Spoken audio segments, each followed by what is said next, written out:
Don't you just love that song? It just takes you right to the truth that we know, that wherever we are, God is. God is. And because you're here, the glory of that divine presence fills this place. Good morning. Good morning, Mary. Good morning. I missed you. I was really glad to be with my family. Thank you. Thank you. Everything is working out really well, so I'm glad to be back. And I want to welcome you with a whole heart. Those of you that are visiting, thank you for being with us today. Thank you. We have some of Sharon's family visiting today, and we're so grateful that you joined us this morning. Thank you. Unity of Citrus is a positive path for spiritual living. And what a difference that makes. It's not something for the religious, but for those that are seeking spiritual truth. And so we hope that today, while you are here, that you will open your heart and you open your mind and know that you have been here by divine appointment. And there is something really beautiful and special just for you. So before we begin, I'd like you to greet your neighbors, say hi to each other. Namaste, namaste. Namaste, everyone. So good. Now this side of the room, wave to that side of the room, and this side of the room, wave to And then would you just turn around and please wave hello to our YouTube and Facebook family. Good morning, YouTube and Facebook family. We're so glad that you join us. You're always so faithful. You know, it's so interesting because it seems like we're just a little bit of us here, but we got quite a little crowd watching us pretty faithfully every Sunday. And I can't wait. I just can't wait until we can all be together once again. So right now I'm going to ask you to get yourself settled so that we can set the intention for this morning's service.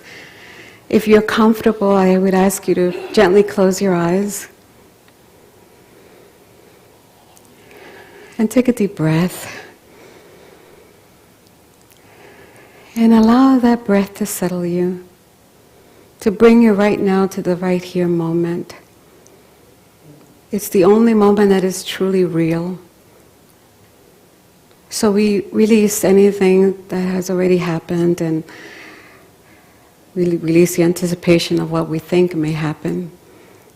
And we center our heart and our mind in the right here and the right now, where we know that God is, and therefore I am. We're grateful for this beautiful day, grateful for this sanctuary and this building that allows us to come together. Grateful for the day that is just gorgeous outside. Grateful to be together with one another. Just grateful. And so as we allow our hearts to be filled with gratitude, right now we set the intention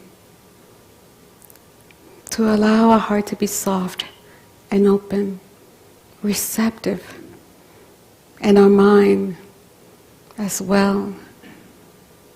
For we know that right here where we are is holy ground.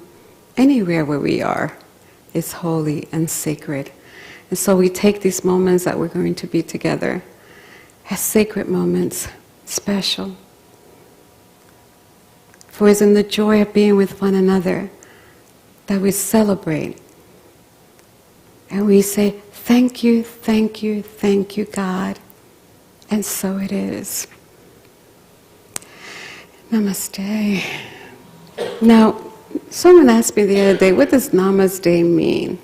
And so that really just means that the light that I know that is in me, the divine presence, is also in you, and I recognize it in you. So, namaste. So let us say our affirmation of oneness together. There is one power and one presence in the universe and in my life. God the good, all-powerful, all-knowing, everywhere present, right here, right now, God. Bless you.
That's the right place to start.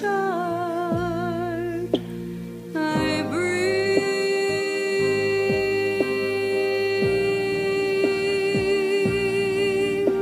just breathe.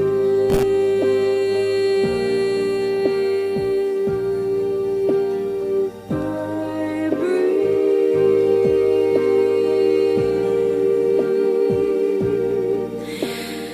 just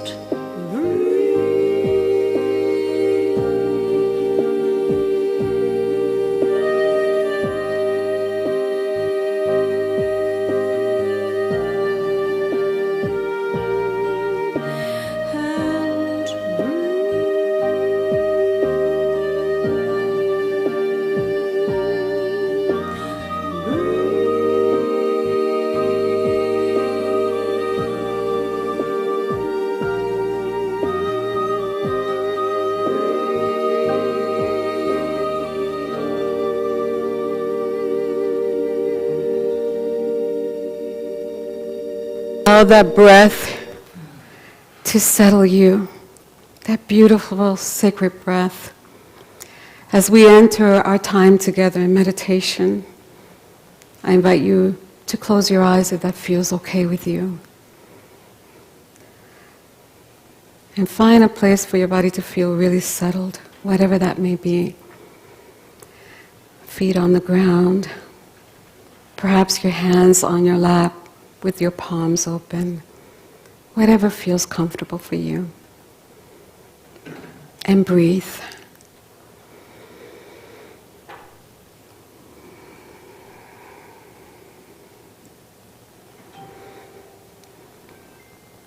Bring into your thoughts a feeling of gratitude.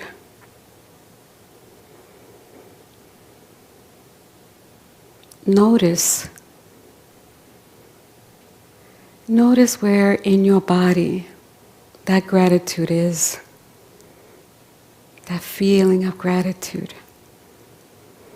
Perhaps it's in your heart.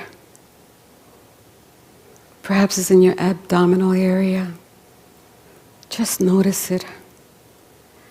Notice how it begins to open up and allow you to let go.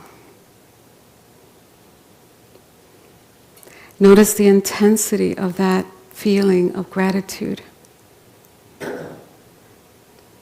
Is it subtle?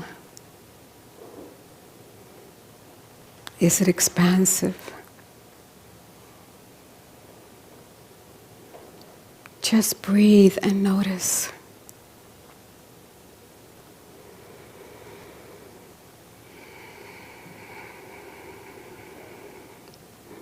Now bring into your awareness, into your thoughts, something that you are grateful for.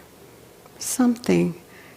It could be your home, perhaps your bed, your favorite chair.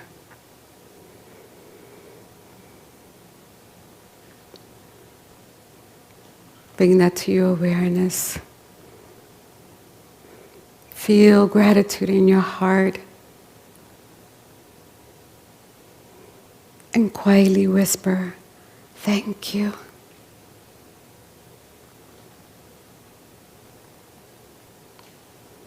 Bring into your awareness someone in your life that you're so grateful for. It could be your pet, or maybe a group of people. Let them be with you in that space of gratitude that you have within. Perhaps hear their laughter. Perhaps feel the joy they bring into your life.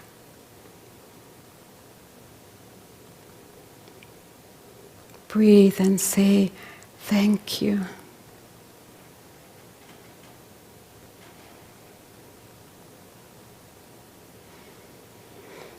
Now bring yourself into that gratitude space.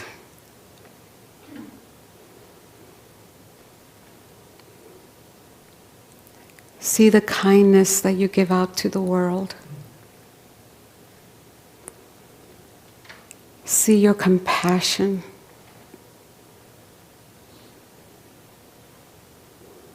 See your willingness to make room for others.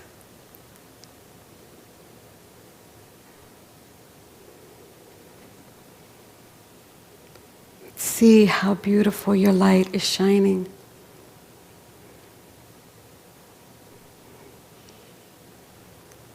And say thank you.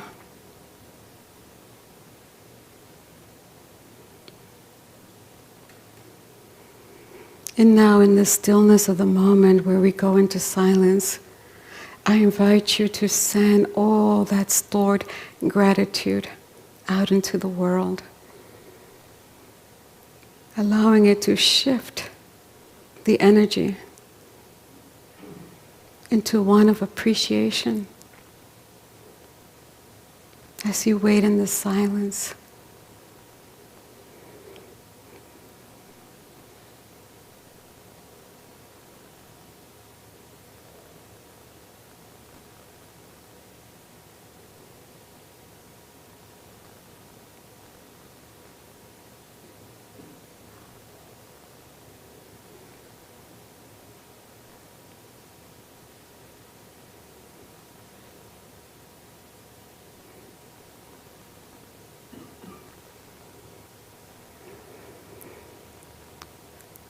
And just breathe. Breathe it out.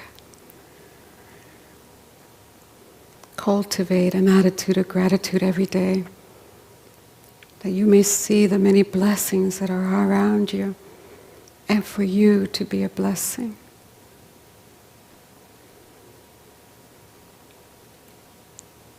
Take a deep breath.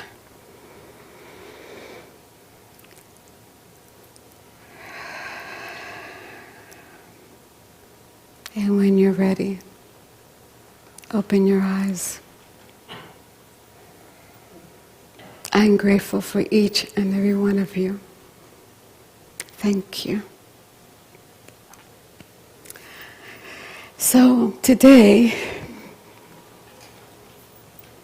I had to wrestle with this title, Into Me See. Yes, I heard somebody go, what is she up to?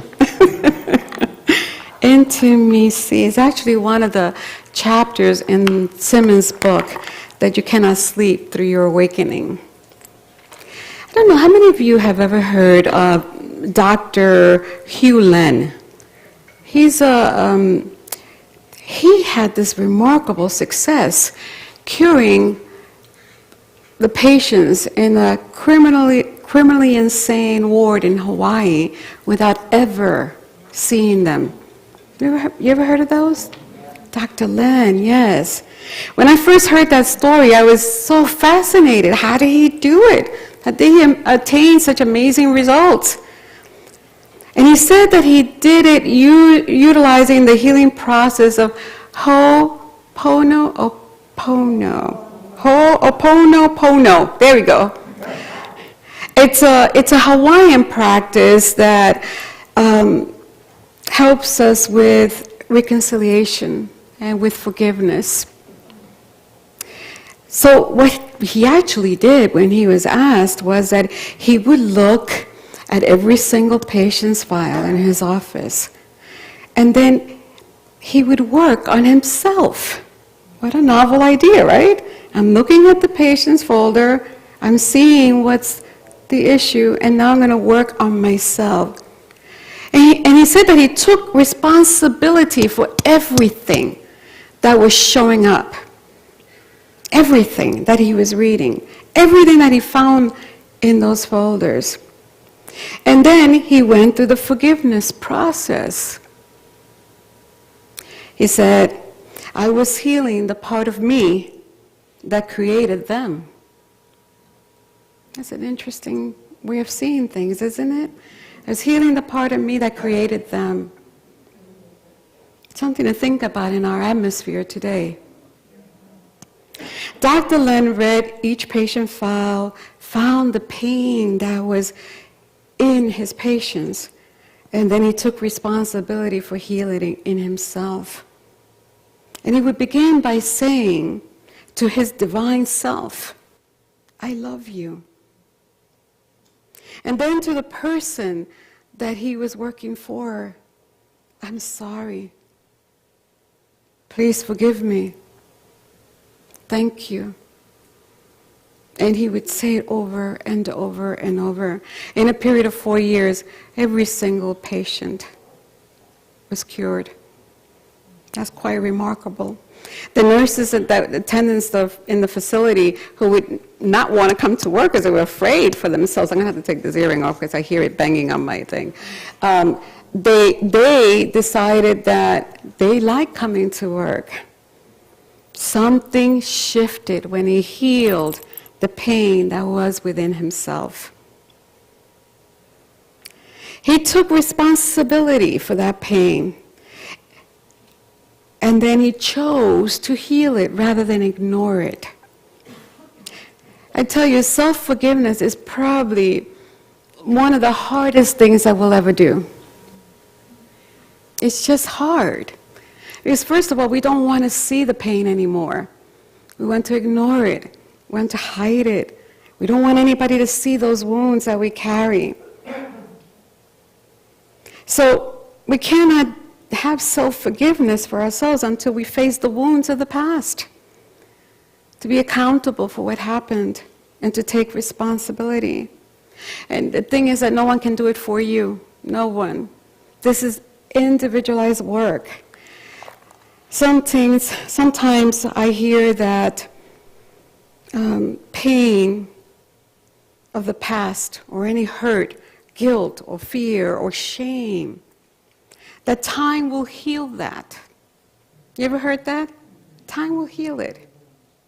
But I say, no, it's not time that heals it. It's love. Love is what heals it. Love for yourself. And self-forgiveness is the ultimate act of self-love.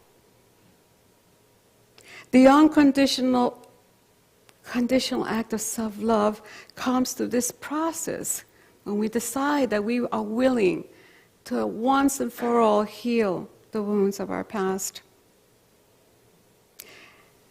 And so I found this anonymous quote, but I thought it was so perfect because it's so right.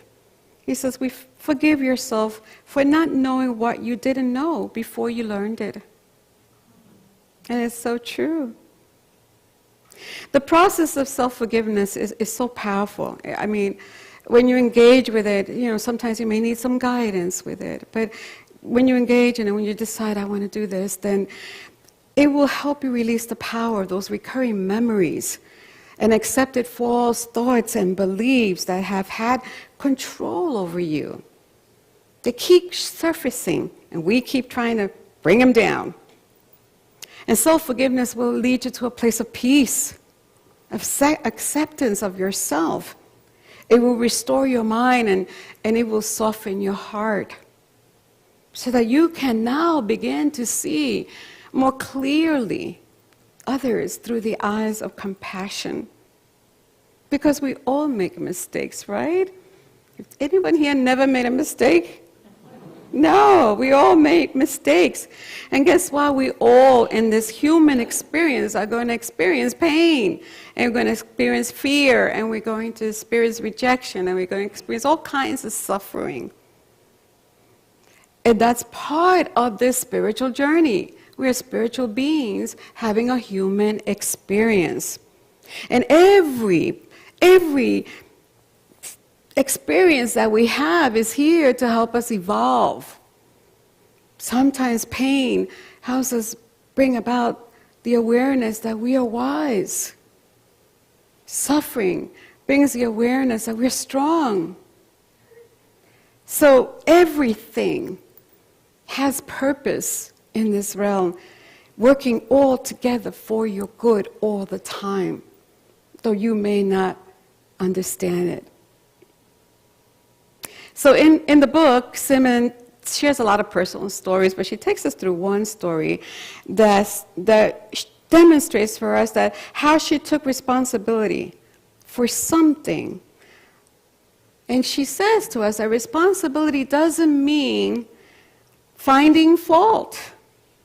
It means that you have the ability to choose how you will respond. Big difference. Okay?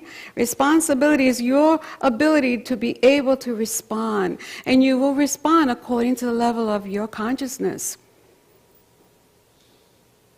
You can actually do something when you take responsibility. The power is handed over to you. You're no longer putting fault on yourself.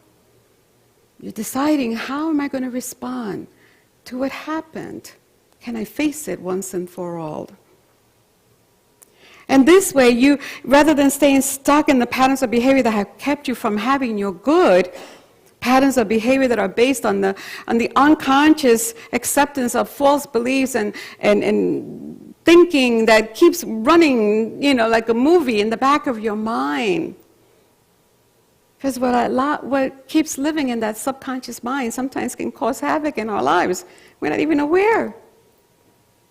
So the practice of self-forgiveness is something that I would encourage you to look at and consider. And taking responsibility does not mean that you're taking responsibility for someone else's actions.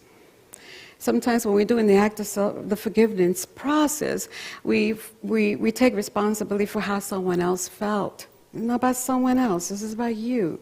This is about you. And again, it means that you now have to choose how you will respond to that other person's actions towards you. And that puts the power back in your hands. You no longer need to be a victim. You have the power to choose. So the question becomes, how do I become aware of what's going on within me? How can I figure that out? If it's in the subconscious mind, how do I know? And so I think I shared this once before. It says, pay attention to the things that trigger you. Remember I said that? Pay attention to that. Because when you're being triggered, what's really happening in spiritual realm is that something is being mirrored back to you. Something that you don't want to acknowledge in yourself. That's harsh, isn't it? No, but there is purpose in everything. So pay attention to the triggers of your life. Brian Cady, she's the author of The Work, says that triggering moments are like compassionate alarm clocks. I like that. Compassionate alarm clocks. We always try to be so critical about ourselves. But no, now that alarm clock is alarm, urging us to wake up and see, and really see, what is being mirrored back to us, so that now we can engage in looking at it and perhaps healing it through the process of self-forgiveness. So when you start looking at life as a mirror, it's almost sometimes feel uncomfortable. Because you kind of get into a situation and you say, wow, there's a lot that I need to look into. But don't. All things are working all together for your good. And clarity is coming into your life. You don't want to acknowledge, the thing is that we don't want to acknowledge those parts of us that we feel other people will judge. That's all it is. We hide behind the mask.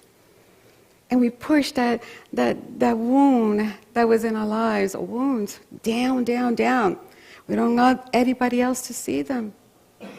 And usually when these moments come, rather than asking ourselves, what is this moment teaching me? What is it teaching me?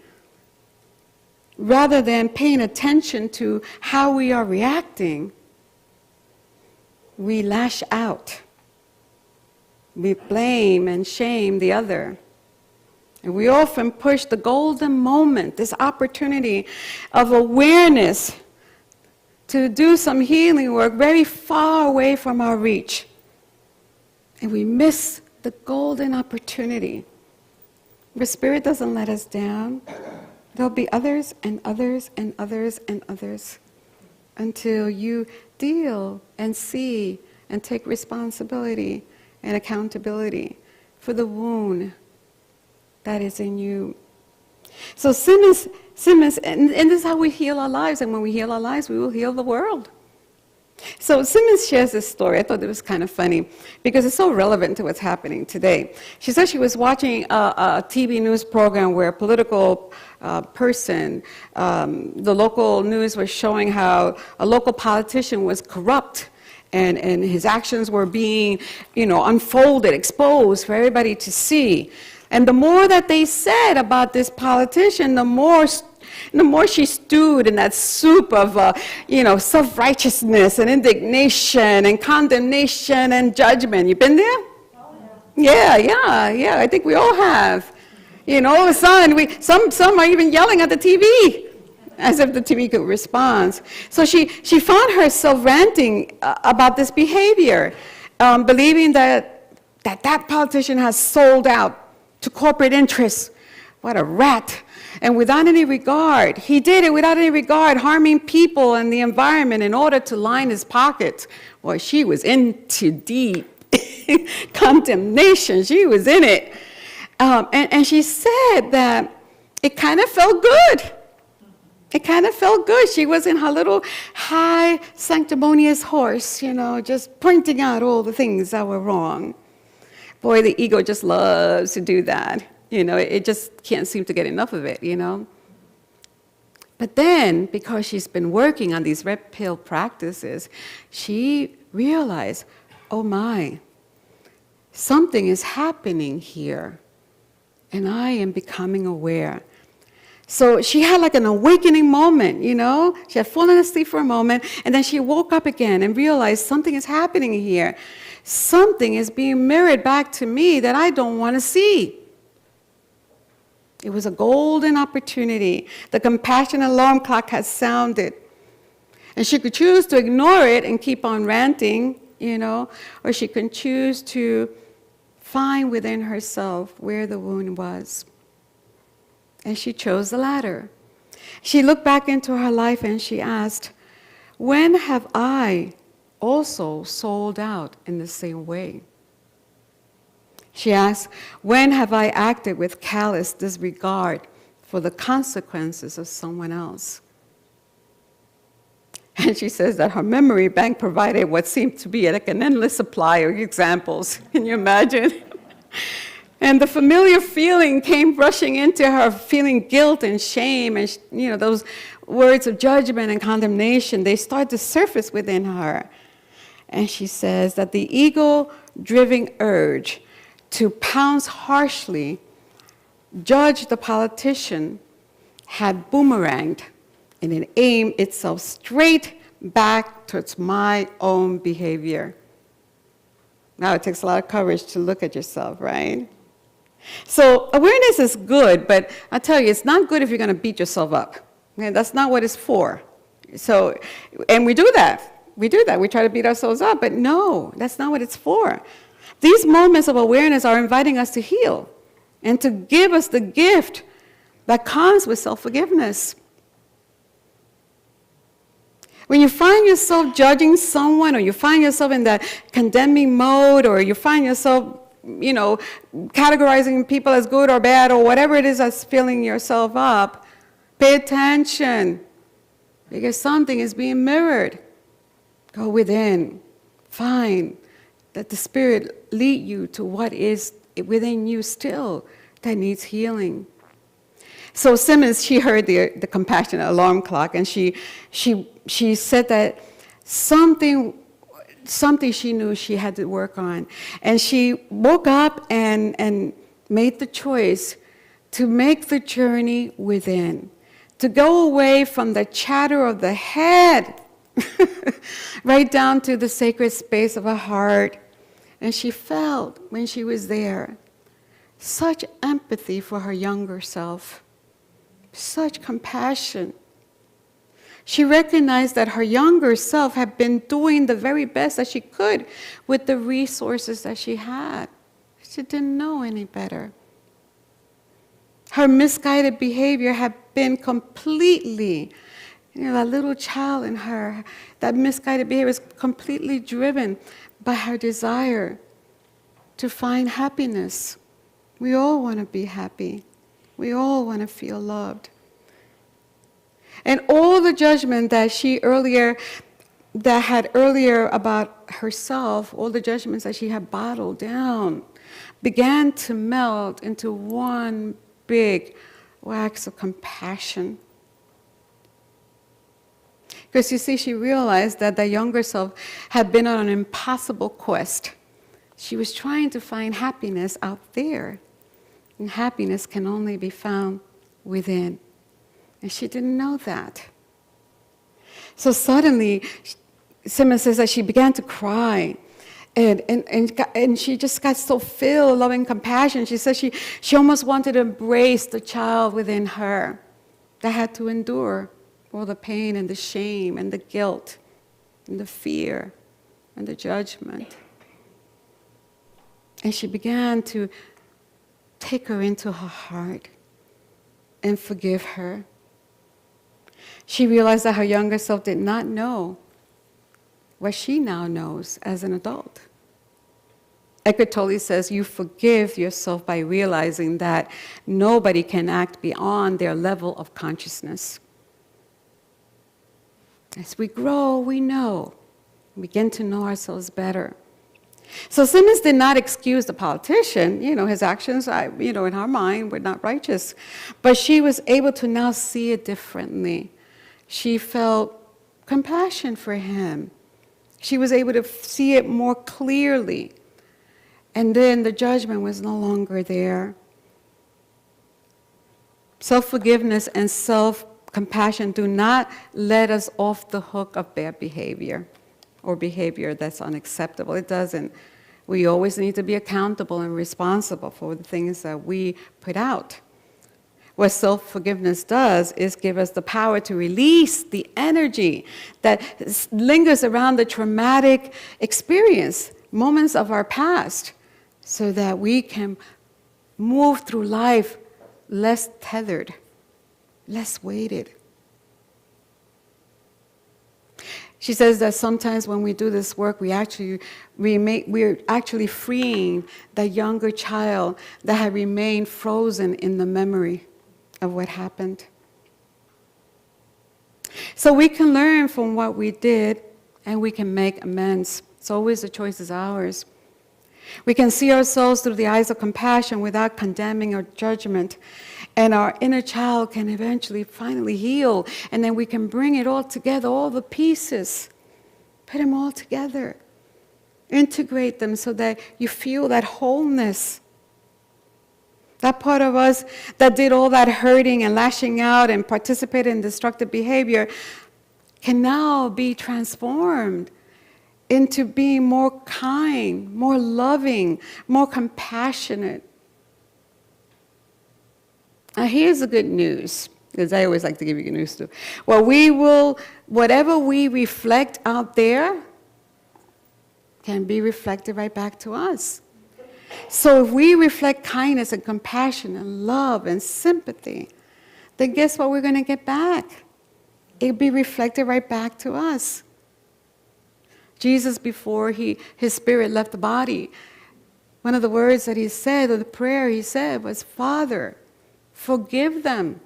They do not know what they do. They don't. This is why we find people doing unthinkable acts. They hide their pain, they hide their fear, they hide their suffering. They are sometimes so filled with self-judgment and self-condemnation, and they heap those things out into the unsuspecting world. It is painful to see some things in ourselves that we don't like, but it is also painful now that we are awake to see it in others. And our heart is filled with compassion. And when we understand this truth, Father, forgive them, they do not know what they do. When we understand this, then we can stop projecting to people. When we understand this, when we can see that people are projecting their very own pain onto us, we can override our impulse to judge them. And we can choose instead to see the light in them, because they're not able to see it yet, to be able to hold them in compassion. Instead, because we realize that they're living in hell, honestly. The hell that they are living in is probably unbearable. And in unity, hell does not mean a destination. You see, metaphysically, Charles Fillmore said that one does not have to die in order to go to hell, any more than you have to die to go to heaven. Both are states of mind and conditions which people experience as a direct outworking of your thoughts and your beliefs and your words and your actions. So let me just be clear, because as I wrap this up, offering compassion does not mean that we accept abusive behavior.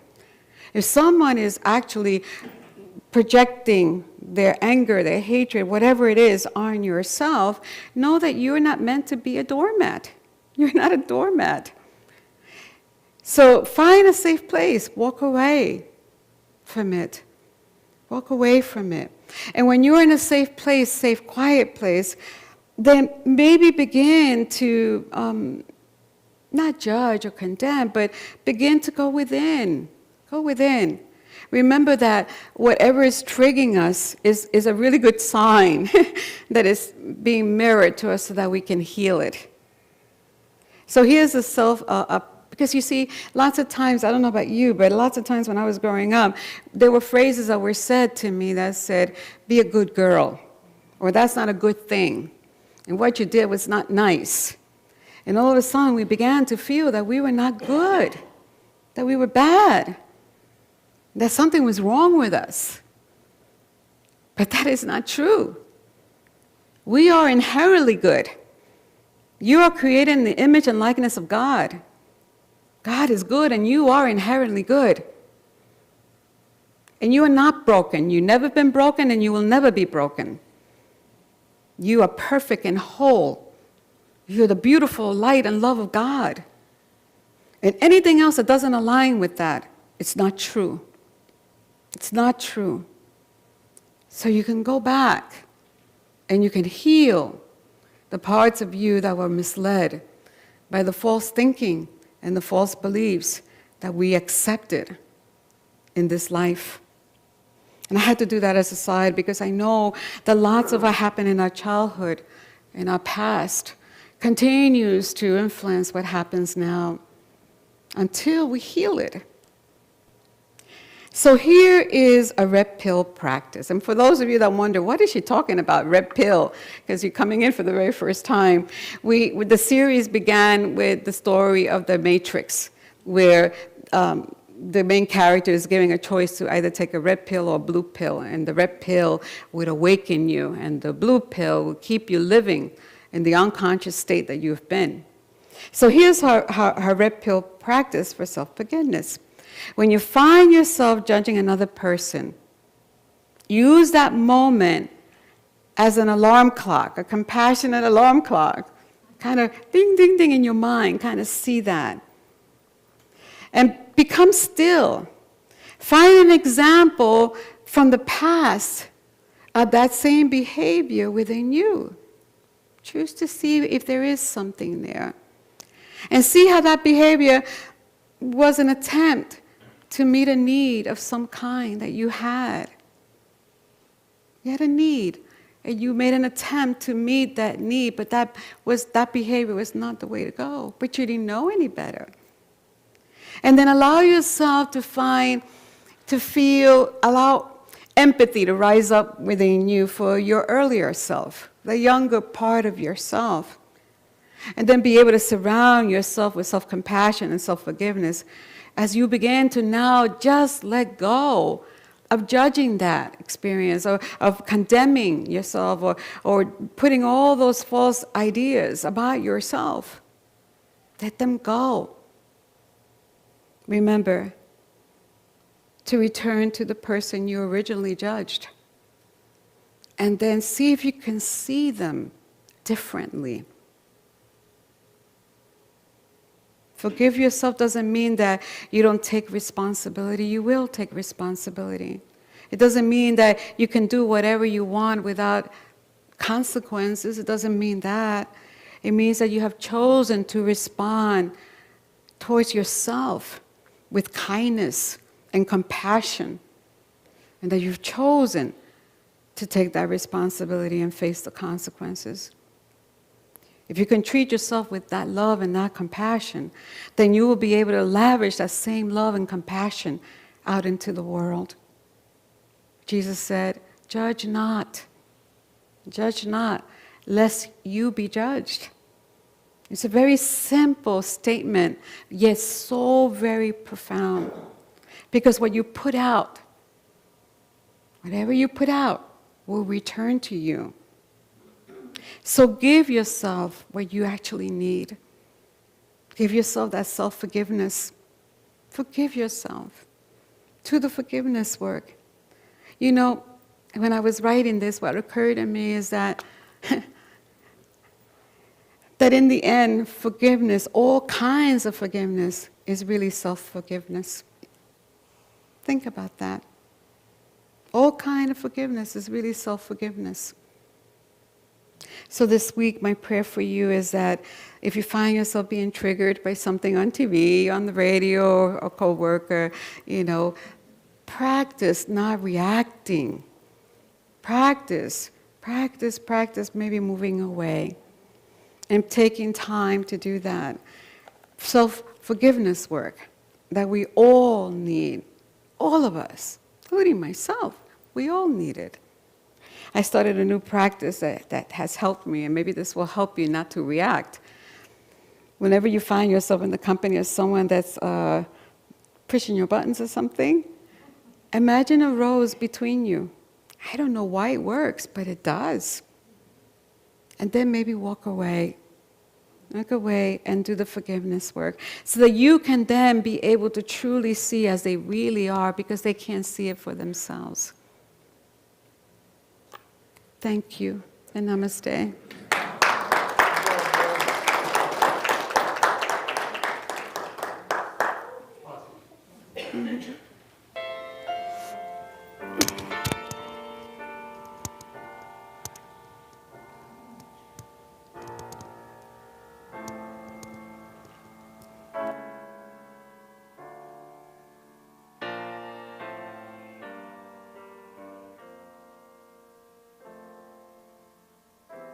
Every morning, the light keeps getting brighter as I wake up to the truth.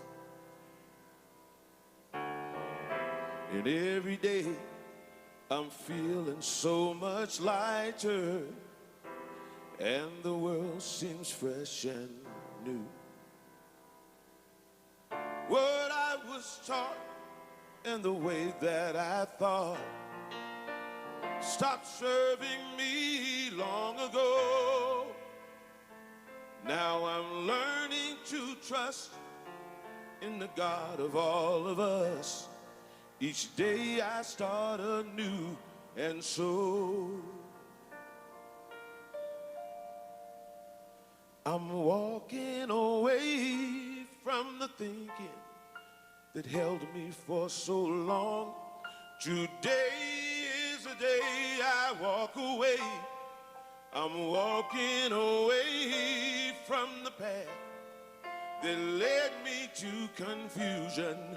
Today is the day I walk away.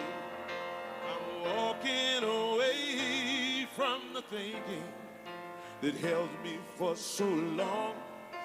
Today is the day I walk away. I'm walking away from the path that led me to such sadness. Today is the day I walk away. Every day I walk away. Every morning, brings a new beginning. By grace another day to be. I awaken to the sun upon me shining, lighting the way for me to see. Oh, things that I sought and the way that I thought stopped serving me long ago. Now I'm learning to trust in the God of all of us. Of yesterday I'm letting go. I'm walking away from the thinking that held me for so long. Today is the day I walk away. I'm walking away from the path that led me to confusion. Today is the day I walk away. Oh, I'm walking away from the less than that held me for so long. Today is the day I walk away. I'm walking away from the path that led me to such sadness. Today is the day I walk away. Every day I walk away. Today is the day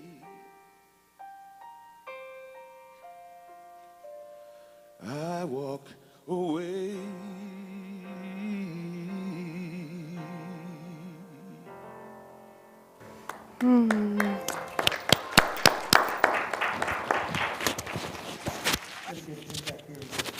Yes, I know, right? That'd be great, yeah. Great message, Reverend Luce. I will take that with me all through the week.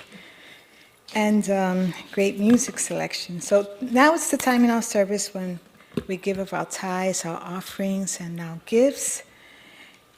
Let us acknowledge the gifts that you're sending, and we're so grateful to all of you here and those that are not here and are doing it online. We're so grateful to all of you for sending in these checks and for contributing so that we can continue to make it possible to come to you live. Thank you so very much. Please take your gifts in your hands and affirm your offering blessing with me. Divine love through me blesses and multiplies all that I have, all that I give, and all that I receive. I send forth this gift with my blessings and my love. Father, Mother God, we thank you for this offering. We know it is given in love and received in love, and that it moves through the ministry with the energy of divine love out into the world as good, and each gift is blessed, heaped up, pressed down, and overflowing, for that is the law, and so it is. Thank you, God. Amen. So we thank you for being with us today, and we hope that you have been uplifted and energized, and that you can go through your week feeling God's love in every place that you go. To take the red pill. I'll tell you, it's working. I take it every day, and it works. And so please take the red pill. Will you affirm the prayer of protection with me? The light of God surrounds us. The love of God enfolds us. The power of God protects us. And the presence of God watches over us. Wherever we are, God is, and all is well. Thank you so much. Reverend Luce has a few more messages to give us. Have a wonderful week. Many blessings. Namaste. Namaste, Z. Thank you. Thank you. You know, I was thinking when I was writing these announcements to share with you, I said, boy, for a church that's not fully open, we are pretty active. So I want to first begin with, card showers. There's handouts as you leave, car showers with Junebug. Please don't forget to call her. She loves to receive a call. And also a car shower for Chris Wheaton. She's had family members that have transitioned, and so please send your love and your support. I want to say that our Thanksgiving outreach to the community is doing really, really, really good. We're almost there. 50 cards I have. I need 50 more. So, if you feel led to contribute to that, you can do it online or send a check. If you send a check, put in the memo part. That is for Thanksgiving outreach. So that's coming along really well. We are Team Unity. You haven't seen us yet, but you will. We're trying to do more outreach in the community, and so there's a group of us, and you're welcome to join us. I'll give you more information as we go. We're going to be walking for the Alzheimer's Walk. We're going to support that, and we're going to have our T-shirts. I don't know if the T-shirts are up there, but if they're not, we're going to be selling T-shirts, and you could be part of that team. That's one way to support it.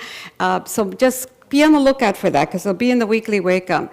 We're also going to have the ABC Dementia Workshop for anyone that wants to learn more about how to be supportive to one another, how to learn more about what it is, and just so much to learn. When I met with the presenter, and she's phenomenal. So be on the lookout. That's coming out November 6th. Now, Annie and Arbith have a workshop coming up very, very soon. And so today is really the last day to register and pay for the Second Half of Life workshop. That is a metaphysical journey about you. I think that's pretty wonderful. And we have and someone has made a beautiful donation which created a scholarship.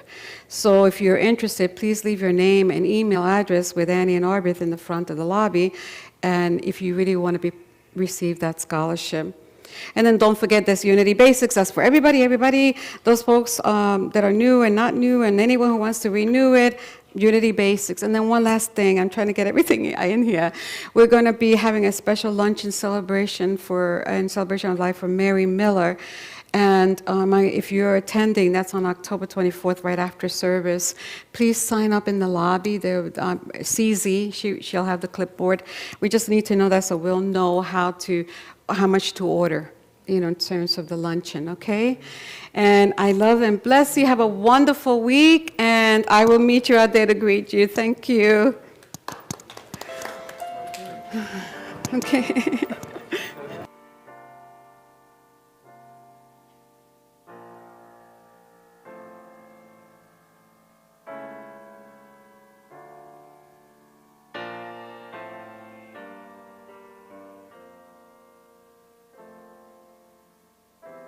Every morning, the light keeps getting brighter as I wake up to the truth. And every day, I'm feeling so much lighter, and the world seems fresh and new. What I was taught and the way that I thought stopped serving me long ago. Now I'm learning to trust in the God of all of us. Each day I start anew, and so I'm walking away from the thinking that held me for so long. Today is the day I walk away. I'm walking away from the path that led me to confusion.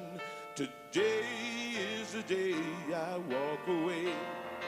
I'm walking away from the thinking that held me for so long. Today is the day I walk away. I'm walking away from the path that led me to such sadness. Today is the day I walk away. Every day I walk away. Every morning brings a new beginning. By grace another day to be. I awaken to the sun upon me shining, lighting the way for me to see. Oh, things that I sought and the way that I thought stopped serving me long ago. Now I'm learning to trust in the God of all of us. Of yesterday I'm letting go. I'm walking away from the thinking that held me for so long. Today is the day I walk away. I'm walking away from the path that led me to confusion. Today is the day I walk away. Oh, I'm walking away from the less than.